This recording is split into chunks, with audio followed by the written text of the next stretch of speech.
मसीह यीशु के बाबरकत फ़तहमंद और जलाली नाम में आप सबों की सलामती हो। अज़ीज़ों, आज हम कलाम मुक़द्दस में से पढ़ेंगे खरोश की किताब, उसका 33 बाब 12 आयत से। खुदावंद अपने लोगों के साथ रहने का वादा करता है। और मूसा ने खुदावंद से कहा, देख, तू मुझसे कहता है कि इन लोगों को ले चल, पर मुझे ये नहीं बताया कि तू किसको मेरे साथ भेजेगा। हालांकि तूने ये भी कहा है कि मैं तुझको बेनाम जानता हूँ और तुझ पर मेरे कर्म की नजर है।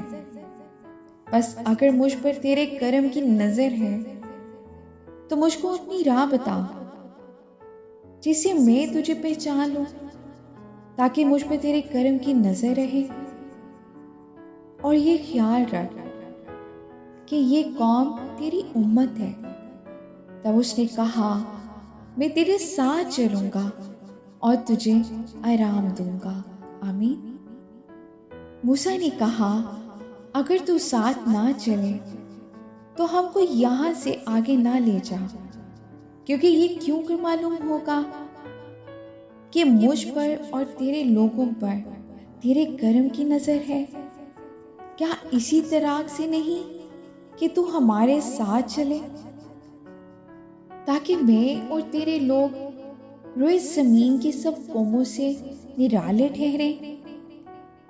खुदावन ने मूसा से कहा, मैं ये काम भी जिसका तूने जिक्र किया है करूंगा, क्योंकि तुझ पर मेरे कर्म की नजर है और मैं तुझको बेनाम जानता हूँ।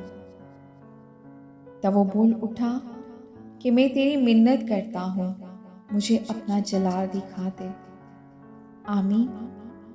खुदावंद की जिंदा पाक कलाम की पढ़े और सुने जाने में उसकी बरकत हो। खुदावंद का शुक्र हो। अजीजों, आज के कलाम के वसीला से खुदावंद हम सबों को बरकत दे और हम सब कलाम के पढ़ने या सुनने वाले महज ना बने, हम कलाम पर अमल करने वाले बने। आमीन।